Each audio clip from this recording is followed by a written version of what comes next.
हे बच्चा, good morning. कैसे हो आप लोग? आई होप कि आपकी पढ़ाई बहुत अच्छी चल रही होगी। हम लोग जो भी बातें डिस्कस कर रहे हैं वो आपको समझ में आ रहा होगा। अब तक हम लोगों ने प्रिंट कल्चर यानी कि क्लास 10th का हिस्ट्री चैप्टर 5 प्रिंट कल्चर के बारे में काफी कुछ डिस्कशन किया। कैसे जो है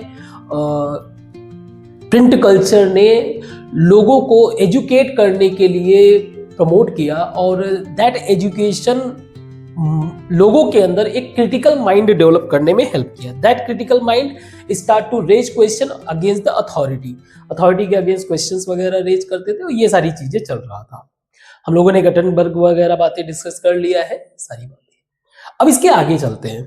तो 18th सेंचुरी में 18th सेंचुरी की अगर बात करें तो इस टाइम पर जो लिटरेसी रेट था वो अच्छा खासा हो गया था।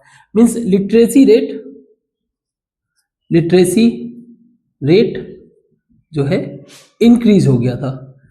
मतलब कुछ ऐसे यूरोप में ऐसे कंट्रीज भी थे जिनकी लिटरेसी रेट बहुत ही हाई जा रहा था, तो लिटरेसी रेट इंक्रीज हो गया था। अच्छा, जैसे जैसे टाइम चेंज होता है वैसे वैसे लोग उसका फायदा भी उठाते हैं। तो इसी चीज को ध्यान में रखते हुए जो रिलीजियस डिनोमिनेशन थे, अलग अलग religious denomination they started to open schools.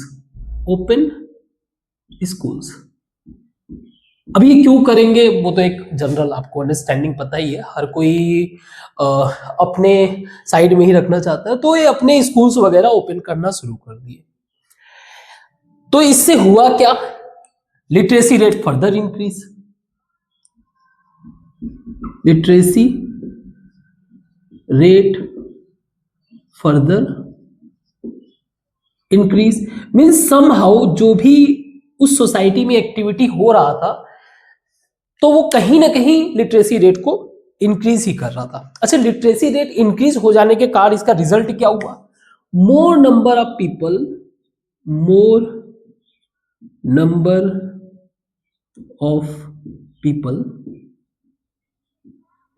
want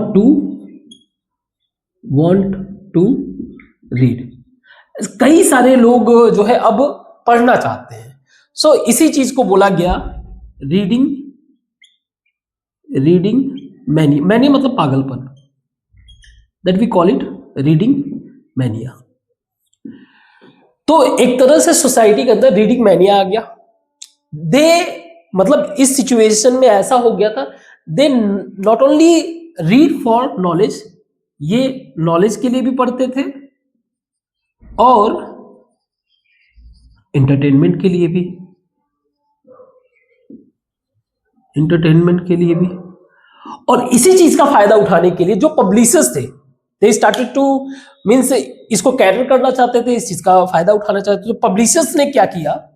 publishers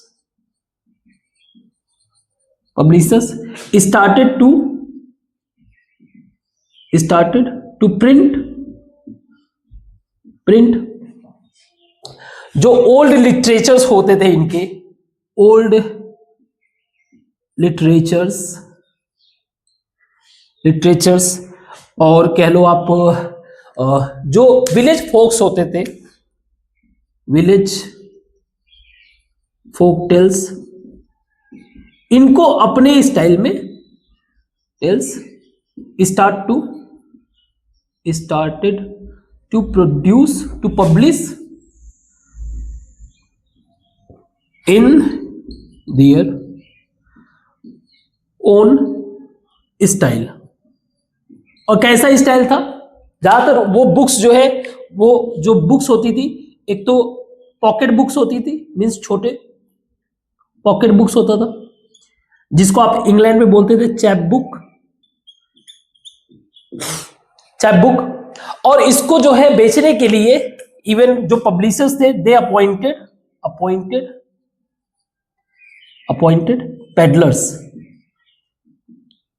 peddlers जो पूरे गांव वगैरह में रोम्ड अराउंड विलेज।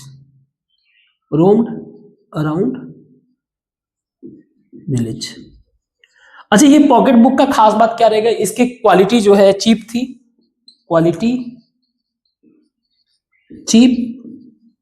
और पेपर भी कह सकते हो नॉट गुड, बट अल्टीमेटली इसका कॉस्ट जो है लेस था।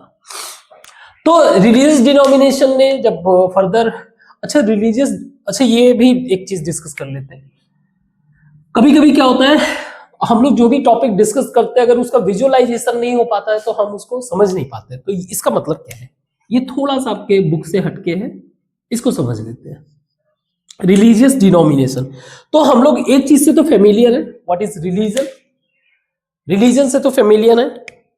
तो कोई भी रिलीजन, अगर हम बात करें रिलीजन का, तो कोई भी रिलीजन उससे जुड़े हुए लोगों के वे ऑफ लाइफ को रिप्रेजेंट करता है, वे ऑफ लाइफ को। सो वे ऑफ लाइफ का मतलब ये हो गया, they follow certain custom, means they have certain customs and rituals. और इसके फंडामेंटल अगर कॉज में जाए कि why they follow such things, इसके अगर फंडामेंटल कॉज में जाए तो हमें यह पता चलेगा, it's a geography and time जो इस कस्टम्स और रिचुअल्स का कॉज बना। तो अब क्योंकि ह्यूमन नेचर है वो तो यहां से वहां मूव कर रहा है, टाइम चेंज हो रहा है, तो लोगों का थॉट चेंज होता है, तो उनका कस्टम चेंज होने लगता है, कस्टम और rituals start to change because of change in geography, change in geography and time. ये क्या करता है, this start to change in customs and rituals. और ये एक पोटेंशियल ग्राउंड होता है रिलीजन में चेंज का। तो जब एक ऐसा रिलीजन, यानी कि जब रिलीजन में चेंज हो, एक ऐसा चेंज मींस रिलीजन में हम लोग चेंज कर रहे हैं, ठीक है, एक ऐसा चेंज जब काफी ब्रॉड हो, मतलब काफी बड़ा हो, ब्रॉड, सोशली एक्सेप्टेड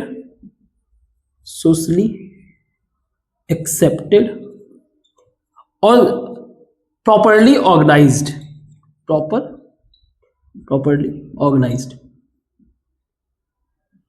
अब ये 1-2 साल में नहीं होता, ये बहुत ही लंबा समय लगता है। ऐसे को बोला जाता है रिलीजियस डिनोमिनेशन, इसको बोलते हैं डिनोमिनेशन। तो एक तरह से जब रिलीजन डिवाइड होता है, जैसे फॉर एग्जांपल हम लोग, जैसे इस्लाम में अगर बात करो आप, इस्लाम में शिया और सुन्नी, होल जो रिलीजन का कंसेप्ट है वो सेम है, बट इसमें बिकॉज ऑफ कस्टम और रिचुअल्स, कुछ सिचुएशन, कोई आइडियोलॉजी के बदलाव के कारण जो है शिया और सुन्नी में बदलाव आया। ऐसे ही क्रिश्चियनिटी में अगर बात करें तो जैसे कैथोलिक है, इसके अलावा प्रोटेस्टेंट है। अपार्ट फ्रॉम दैट आप हिंदुइज्म में देख सकते हो, हिंदुइज्म में आपको मिल जाएगा, हिंदू में जैसे कि बुद्धिज्म है, हिंदू बुद्धिज्म, इसके अलावा जैनिज्म और बहुत सारे हिंदू। अब अगर यही डिवीजन इससे एटलीस्ट इससे छोटा हो, इससे small division as compare to this, we call it sect. आप एक बार के लिए कह सकते हो कि हो सकता है मेजॉरिटी ऑफ काफी सोशली ये पूरी तरीके से एक्सेप्टेड ना हो, बट ये भी डिवीजन है सेम ऐसा ही, बस small as compare to denomination. तो ऐसे भी बहुत सारे रिलीजन है। ये भी अगेन ये रिलीजन का ही पार्ट होता है, ओवरऑल जो मेन कंसेप्ट है वही जो एक चलता चला आ रहा है, बस उसी के अंदर जो है थोड़ा सा डिवीजन। फॉर एग्जांपल अगर मान लीजिए हम लोग हिंदुइज्म में ही अगर ले, हिंदू में ही, तो इसमें आपको मिल जाएगा शैविज्म हो गया, शक्तिज्म हो गया, वैष्णव हो गए, एक्सेट्रा वैष्णव। और एक और शब्द आपको कभी फ्यूचर में आपको मिलेगा जिसको बोलते हैं कल्ट। ये गजब होते हैं। कल्ट क्या होता है? ये पूरे कंसेप्ट को, पूरे रिलीजन के कंसेप्ट में किसी आइडिया या किसी पर्सन से अटैच रहते हैं, पर्सन को फॉलो करते हैं, या तो किसी आइडिया को फॉलो करेंगे या किसी पर्सन को फॉलो करके उस पूरे रिलीजन वाले कंसेप्ट, मींस मान लीजिए हम लोग किसी एक गॉड को पूछते हैं, उस पूरे रिलीजन के कंसेप्ट को ही चेंज कर देना, इनको कल्ट कहा जाता है। जैसे आपने सुना होगा ओशो के कल्ट, ओशो, और शायद आप इसको चेक कर सकते हो, ब्रह्म कुमारी आपने कभी सुना होगा, तो ये भी कल्ट में ही आते हैं। ठीक है, इनका whole concept means they stick to certain idea और सर्टेन पर्सन। तो रिलीजन का सबसे बड़ा रोल होता है सोशल ऑर्डर मेंटेन करने के लिए। किस चीज के लिए? सोशल ऑर्डर मेंटेन करने के लिए। अगर हम लोग सोसाइटी को ही देखें तो दो इंपॉर्टेंट चीज होती है जो सोसाइटी को ड्राइव करने में मदद करता है। वन होता है फेथ और दूसरा होता है बिलीफ। फेथ और बिलीफ, तो जो सोसाइटी का मेजर कह सकते हो, मेजॉरिटी ऑफ पॉपुलेशन, मतलब आप समझ सकते हो मोर देन 90% वो फेथ पे चलते हैं, और ये लेस देन 10% या हो सकता है 1% भी जो बिलीफ। एंड दिस पार्ट जो ये वाले पीपल होते हैं यही रेज करते हैं क्वेश्चंस, और यही पीपल होते हैं जो सोसाइटी को साइंटिफिकली या कोई भी पॉइंट ऑफ व्यू से आगे बढ़ने में मदद करते हैं। They move forward. अल्टीमेटली सी, इन दोनों का होना बहुत जरूरी है। चाहे कोई साइंटिस्ट भी हो, ultimately they have to live in a society. तो आप एक सर्टेन पीरियड, एक सर्टेन टाइम तक आप बिलीव के साथ वर्क करो, no doubt, but you have to keep faith on that, whether it's your god और एनीथिंग, बट अल्टीमेटली आपको फेथ पे भी ट्रस्ट करना पड़ेगा। तो ये चीज भी आपके लाइफ में बैलेंस होना जरूरी है। आप जितना फेथ पे चलते हो उतना ही आप बिलीव पे भी चलना जरूरी है। यही आपको एक तरह से लाइफ में आगे मूव फॉरवर्ड कराता है। ये फेथ जो है हमारे सोसाइटी को मैनेज करने में मदद करता है। अगर ये भी ना रहे तो हमारा पूरा सोसाइटी डिसऑर्डर हो जाए। तो खैर, इस पॉइंट को हम लोग बस समझने के लिए मैंने डिस्कस कर दिया। हम लोग आते हैं अपने बुक वाले पे, तो इसको मैं मिटाता हूँ, इस वाले को, फिर आगे डिस्कस करते हैं। So religion, faith, believe, these are the subjective things, means हर व्यक्ति अपने हिसाब से चीजों को इंटरप्रेट करता है, और यही खैर प्रॉब्लम की भी बात है। हमें एटलीस्ट हमारा फेथ और बिलीफ में एक सर्टेन बैलेंस होना चाहिए। ऐसा नहीं होना चाहिए कि हमारा बिलीफ कम हो जाए तो हमें फेथ पूरी तरीके से ओवरटेक कर लेगा, और अगर बिलीव ज्यादा हो जाएगा तो हम कहीं ना कहीं फेथ को भी डिस्ट्रॉय कर देते हैं, जो कि बहुत इंपॉर्टेंट चीज है सोशल ऑर्डर मेंटेन करने के लिए। तो दोनों को बैलेंस करना जरूरी है। As a student we have to consider this thing. तो ये जो है आपके इंग्लैंड में जो है पॉकेट बुक जो था, जो पॉकेट बुक को डिलीवर करते थे, जो पेडलर्स थे, उनको चैपमैन कहा जाता था। यही फ्रांस में इसी तरीके का बुक पब्लिश किया गया जिसको बोला गया बिब्लियो। स्पेलिंग आप देखना, ठीक है, और प्रोनाउंसिएशन भी देख लेना। बेसिकली ब्लू बुक को रिप्रेजेंट करता था। ब्लू बुक जो यूजुअली क्या होते थे उस टाइम पे, चीप होते थे, मींस फॉर कॉमन पीपल, क्योंकि सस्ता होता था तो इजिली पीपल एक्सेस कर लेते थे। अच्छा, 18th सेंचुरी की अगर अर्ली सिचुएशन की हम लोग बात करें तो इस टाइम पे पीरियोडिकल्स प्रिंट होना शुरू हो गए थे। पीरियोडिकल्स जैसे कि periodicals like newspaper, journals, magazines, newspaper, journal, magazine etcetera. अच्छा, इससे हुआ क्या? अब इसको रीड करने के कारण people start to aware about the people aware about war. कहां पे वॉर चल रहा है, कैसा चल रहा है, trade and commerce, trade and commerce. इसके अलावा आप कह सकते हो developmental activities in other part of world, developmental activities ये सारी बातें भी इनको पता चलने लगी। इसके अलावा apart from that, apart from periodicals, scientific scientific चीजें भी पब्लिश हो रही थी। Scientific scientific publish print.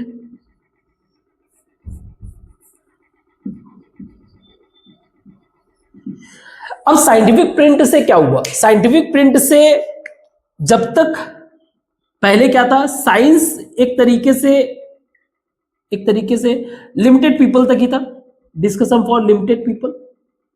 हर कोई इस पे ना तो डिस्कस करता था, ना ही इस पे कोई कुछ मतलब कमेंट वमेंट कुछ नहीं। Now it has become, now it came in public domain. जैसे इसाक न्यूटन जी का जो कोई पब्लिश था, उन्होंने उनको जो पब्लिश किया, इसाक न्यूटन, इनकी बातें जब पब्लिश हुई तो आम पब्लिक भी उसको पढ़ी, so people get to know. और ये कौन से लोग हैं? ये वो लोग हैं जो साइंटिफिक नहीं है, they are not the scientific people. तो कहीं ना कहीं साइंटिफिक प्रिंट के कारण जो साइंटिफिक बातें थी, ये जो है पब्लिक डोमेन में आ गई। कोई भी आम व्यक्ति जो है साइंस की बातें कर सकता था, पढ़ सकता था। इसके अलावा अपार्ट फ्रॉम दैट आप कह सकते हो कि फिलोसॉफिकल चीजें भी प्रिंट हो रही थी। फिलोसॉफिकल, जैसे इसी प्रिंट के हेल्प से ideas of Thomas pen, Voltaire, Jean Jacques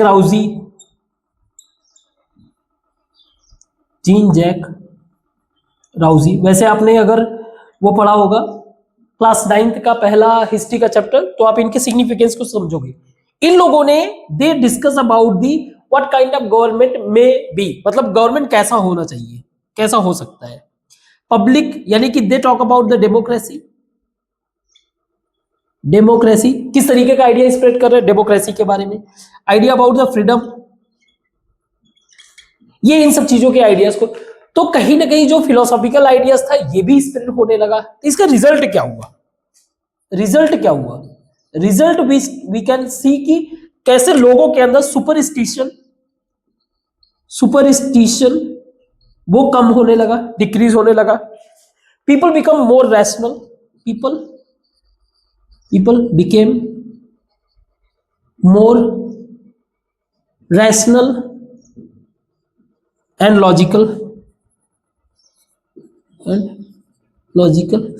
और यही सारी सोच थी जो फाउंडेशन बना। इट बिकम फाउंडेशन, यहां मैं लिखता हूं foundation for modern democratic world. यही क्या बना? फाउंडेशन बना मॉडर्न डेमोक्रेटिक वर्ल्ड का। ठीक है, तो इसको मिटाते हैं, हम लोग आगे डिस्कस करते हैं।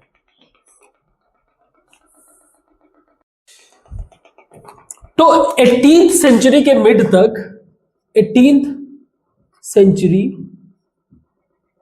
मिड, लोगों को ये रियलाइज होने लगा, पीपल रियलाइज दैट कि बुक ही एक ऐसा चीज है जो हमारे लाइफ को बदल सकता है। पीपल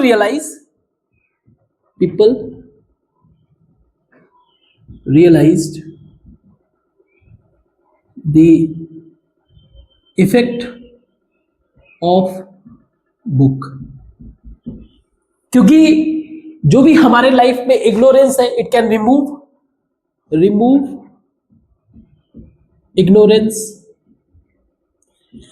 इग्नोरेंस मतलब यही सुपरस्टिशंस, ये सारी चीजें। It can make us free from despotic rule, जो भी तानाशाह सरकार है उससे हटा सकता है। और इनका ये भी मानना है कि logic and rationality must be foundation foundation for rule. तो इस तरह से सोच चल रहा था। जैसे एग्जांपल के लिए हम लोग एक फ्रेंच नोवेलिस्ट की बात करें तो एक फ्रेंच के नोवेलिस्ट थे, फ्रेंच नोवेलिस्ट, नाम था उनका लुइस, स्पेलिंग आप देख लेना, लुइस सेबेस्टियन सेबेस्टियन मर्सियर। इनका क्या कहना था? इनका मानना यह था कि जो प्रिंट है, printing press, printing press it's a kind of engine of progress. Progress का ये इंजन है। और क्योंकि प्रिंट में होता क्या है, पीपल शेयर देयर ओपिनियन, तो पब्लिक ओपिनियन ये एक वो फोर्स है, is a force which can remove despotic rule, जो किसी भी डेस्पोटिक रूल को हटा। ये इंजन है, ये पावर है पब्लिक ओपिनियन। इवन अगर इनके नॉवेल को अगर आप देखोगे तो इनका नॉवेल, उसमें जो हीरो था, हीरो वो पढ़ाई करता था, after reading he become enlighten और have ability to transform the society, transform the society. तो इस तरह से नॉवेल में इनके कैरेक्टर को देखा जाता। सो नो डाउट हम कह सकते हैं कि जो राइटर्स थे, बेशक वो किसी सोशल रिफॉर्म में may be not present physically,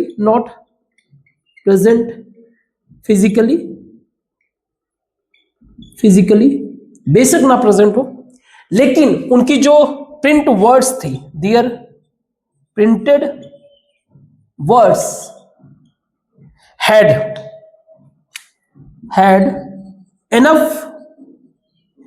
enough force, इतना फोर्स था उसमें, एनफ फोर्स या पावर कह लो, which encourage society even to challenge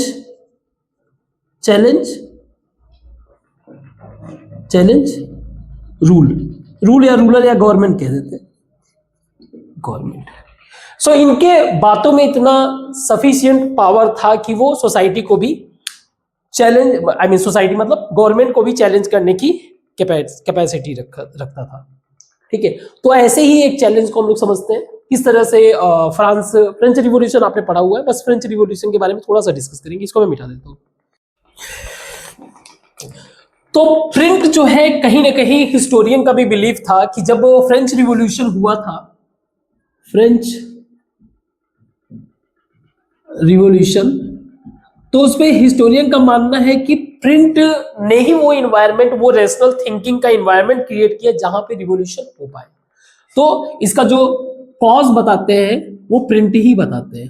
तो नो डाउट अगर हम लोग कहें print is a kind of silent but powerful weapon. अब इसको कैसे जस्टिफाई करते हैं, इसको समझते हैं। हम लोग फ्रेंच रिवॉल्यूशन के बारे में नहीं डिस्कस करेंगे, हम लोग बस एक फंडामेंटल डिस्कशन करेंगे ताकि उस कॉज को समझ सके। तो प्रिंट ने सबसे पहला एक इंपॉर्टेंट काम ये किया कि it created a culture of debate and discussion,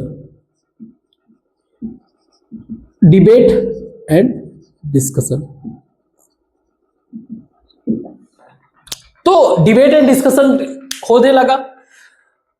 तो people discuss about the norms, about the values, इन सब चीजों के बारे में डिस्कस करने लगे कि क्या चीजें रैशनल है, क्या वैल्यूज है जो गवर्नमेंट, सोसाइटी, इन सब लोगों को फॉलो करना चाहिए।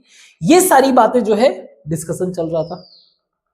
इसके अलावा जो एनलाइटेंड आइडियाज थे, एनलाइटेंड या कह सकते हो आप ideas of thinkers, ideas of thinkers widely red, means बहुत ज्यादा इसको पढ़ा जाने लगा। इवन लॉन्ग डिस्टेंस, जो कोई बहुत दूर रह रहा है, long distant people were also aware about the ideas। जैसे एग्जांपल के लिए अगर हम लोग लें थॉमस पेन का ही अगर ले लें, थॉमस पेन, वोल्टायर या फिर जीन जैक राउजी की बात कर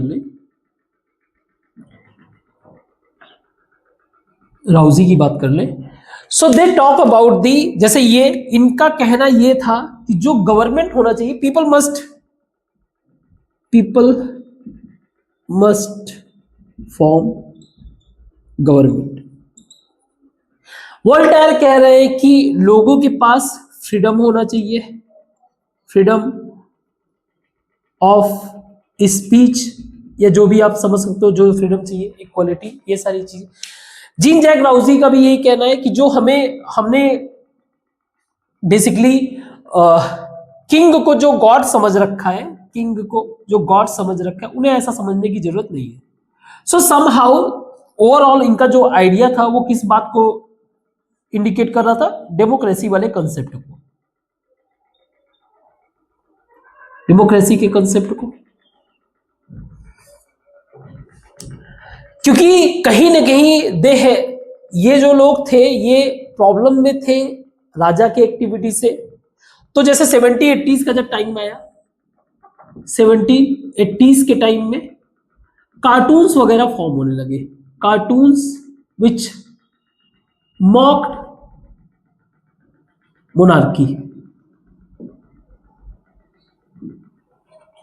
और इसमें शो क्या कर रहे थे कि कैसे मोनार्की इररिस्पॉन्सिबल तरीके से, irresponsible way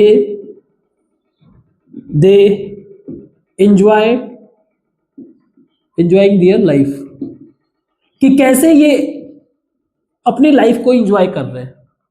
on the other hand जहां पे पब्लिक जो है, पब्लिक फेसिंग हार्डशिप, पब्लिक जो है लाइफ में अपने हार्डशिप फेस कर रही है, और जो मोनार्क वाले हैं या फिर चर्च वाले, ये लोग अपने लाइफ को एंजॉय कर रहे हैं। तो ये कहीं ना कहीं ये 2-3 बातें जो है पब्लिक को ड्राइव किया फॉर द फ्रेंच रिवॉल्यूशन। खैर ये तो चलो फ्रेंच रिवॉल्यूशन का कॉज बना, लेकिन क्या इन लोगों ने मोनार्की और चर्च वालों ने, मतलब मोनार्क एंड चर्च, ऐसा नहीं था कि सिर्फ एक ही पक्ष की बातें पब्लिश होते थे। They also publish, monarch and church also publish their propaganda, और इसको काफी सारे लोग भी थे जो इनके लॉयल थे। जब people promote, many people accept their publish, जो भी ये पब्लिश कर रहे थे उसको एक्सेप्ट करते थे। प्रोपोगेंडा इनका चल रहा था, बहुत सारे सेंसरशिप वगैरह भी लगाने लगे थे। बट इस पे मान लो आप बेशक इनके आइडियाज पे जो है जैसे कार्टून वगैरह छपना, इस पे बैन लगा था, but still it spread underground spread हो रहा था अच्छा खासा। एंड पीपल हैड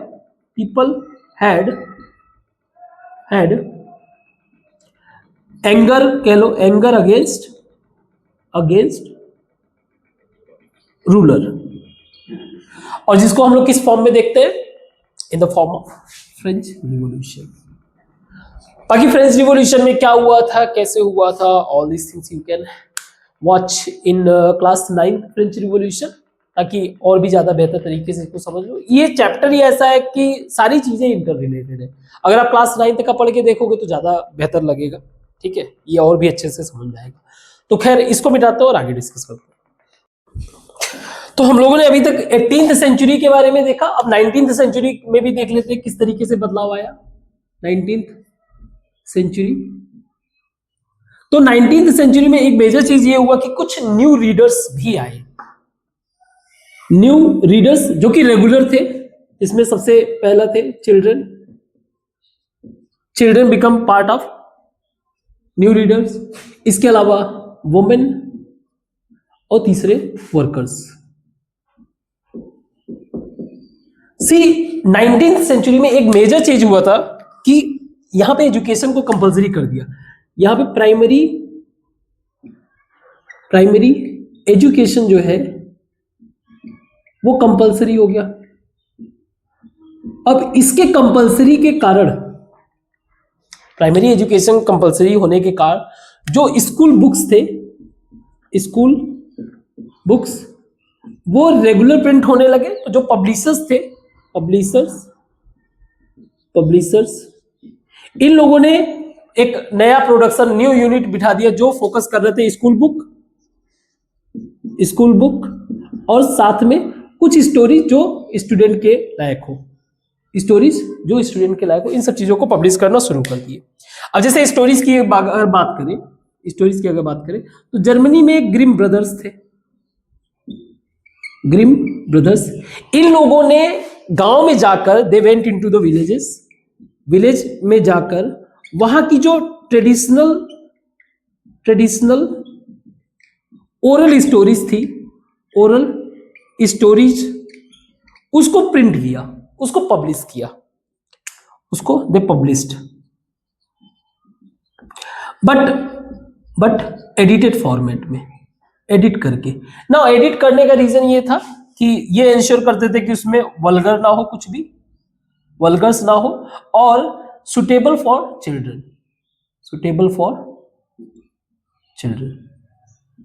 तो ये चीज को ध्यान में रखते हुए इन लोगों ने क्या किया, स्टोरीज को पब्लिश किया। वैसे ये जर्मनी के थे, ये पब्लिश किए थे 1812 के आसपास। इंपॉर्टेंट ये नहीं है, इंपॉर्टेंट बस इस जो बात को हम लोग डिस्कस कर रहे हैं। तो समहाउ हम लोग कह सकते हैं कि प्रिंट ने क्या किया, जो भी ट्रेडिशनल ओरल स्टोरीज था उसको प्रिजर्व किया। इस तरह से ट्रेडिशनल ओरल जो फोक स्टोरीज थे, फोक स्टोरीज प्रिजर्व, इनको प्रिजर्व किया, but not in original format,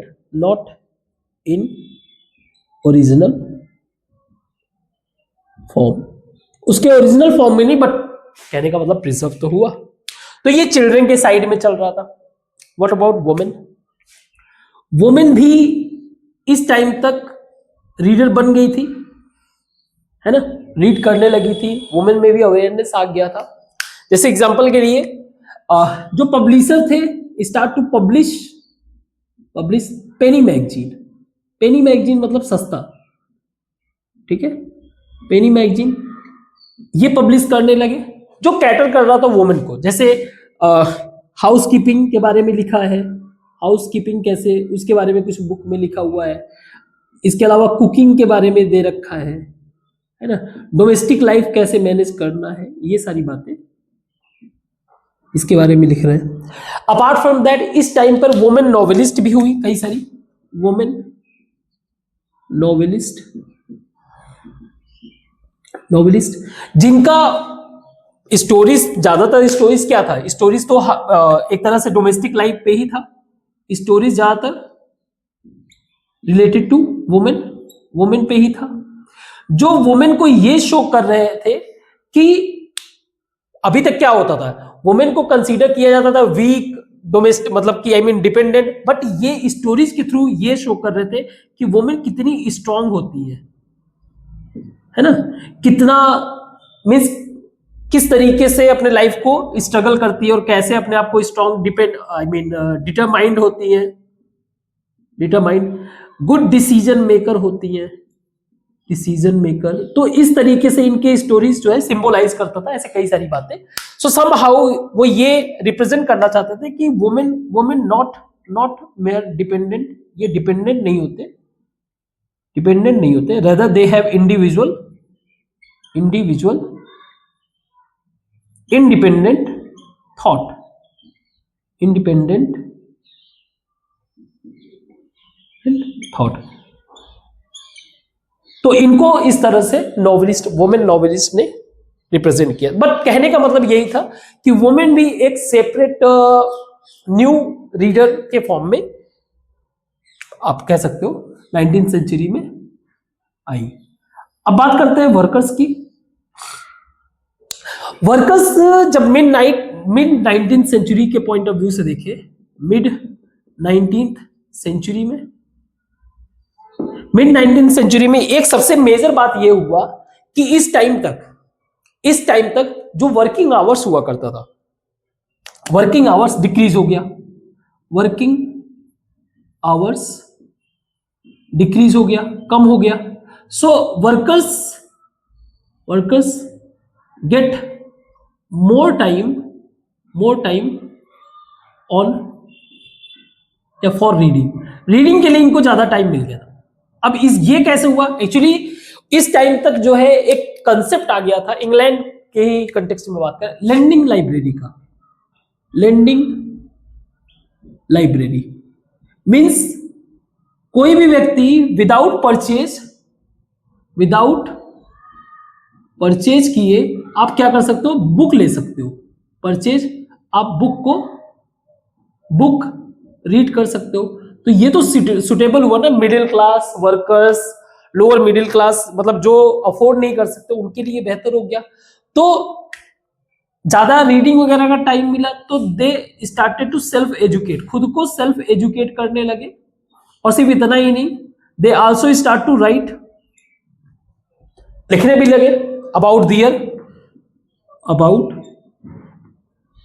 their struggle, अपने स्ट्रगल के बारे में, अपना पॉलिटिकल अवेयरनेस कि हाँ मुझे पॉलिटिकल अंडरस्टैंडिंग भी है, पॉलिटिकल अवेयरनेस, अपने एक्सपीरियंस, इन सब चीजों को ये क्या करने लगे, शेयर करने लगे। ठीक है, तो 19th सेंचुरी में ये सारी चीजें हो रहा था। और अपार्ट फ्रॉम दैट ये भी चीजें हो रहा था कि कैसे प्रिंट टेक्नोलॉजी में भी बदलाव आ रहा था, तो उसको भी समझते हैं, इसको भी करते हैं। प्रिंटिंग टेक्नोलॉजी जो है कंटिन्यूअसली इवॉल्व भी होता रहा, इनोवेशंस होते रहे इसको बेहतर बनाने के लिए। जैसे फॉर एग्जांपल 18th सेंचुरी में मेटल प्रेस आ गया। मेटल प्रेस आने के कारण ये ज्यादा ड्यूरेबल हो गया, it makes it more durable, मतलब लंबे समय तक चलने लगा। तो ड्यूरेबल होगा तो ज्यादा प्रॉफिट होगा। इसी तरह 19th century specially mid 19th century, एक आप कह सकते हो साइंटिस्ट को या जो भी, रिचर्ड एम होए, आप बुक में देखोगे नाम अगर सही लिखा हो तो, न्यूयॉर्क थे, कहाँ के थे, न्यूयॉर्क यहाँ के थे। इन्होंने क्या किया, एक सिलेंड्रिकल प्रेस बनाया, सिलेंड्रिकल प्रेस। अब इसकी खास बात क्या थी, सिलेंड्रिकल प्रेस ने जो है प्रिंटिंग कैपेसिटी इंक्रीज कर दिया, प्रिंटिंग कैपेसिटी। जैसे now they can print 8000 copies per hour, पहले 250-300 का रेंज चल रहा था, अब 8000। तो ये किसके लिए, ये बहुत ही ज्यादा सुटेबल हुआ, सुटेबल फॉर न्यूज़पेपर्स के लिए। अब इसने प्रिंटिंग कॉस्ट और भी ज्यादा कम कर दिया, इससे कॉस्ट डिक्रीज हो गया, तो कॉस्ट डिक्रीज होगा तो और भी ज्यादा एक्सेसिबल हो जाएगा। फिर 20th सेंचुरी आया। 20th सेंचुरी में electric power based printing press develop हो गया, प्रिंटिंग प्रेस। ये और भी ज्यादा सुटेबल हो गया। Apart from that colours means colour print possible हो गया इसी 20th सेंचुरी में, कलर प्रिंटिंग पॉसिबल, मेक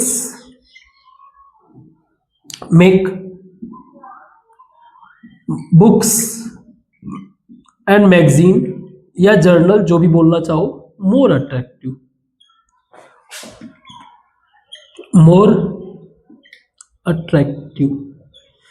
तो प्रिंटिंग टेक्नोलॉजी ही सिर्फ जिम्मेदार नहीं था प्रिंटिंग के इनोवेशन में, मार्केटिंग भी इसका ऐसे जिम्मेदार था। जैसे एग्जांपल के लिए जो नॉवेलिस्ट थे,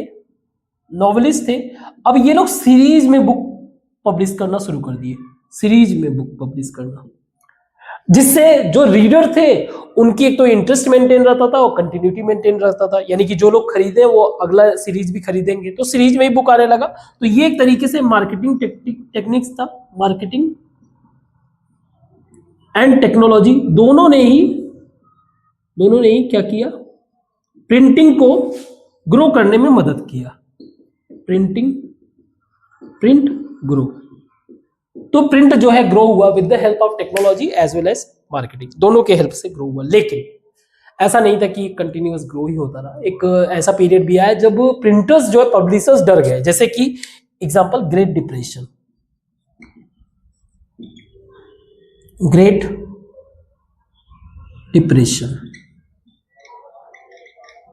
1929, जब पब्लिशर्स जो है डर गए कि भाई, क्योंकि उनका सेल्स डाउन हो गया। तो ये भी एक ऐसा पीरियड था, ठीक है। तो ये हम लोगों ने डिस्कस किया इसके बारे में, प्रिंटिंग टेक्नोलॉजी के बारे में। अब इंडिया के अंदर भी इंडिया का डिस्कशन करेंगे, लेकिन अगले क्लास में। तो तब तक के लिए थैंक यू।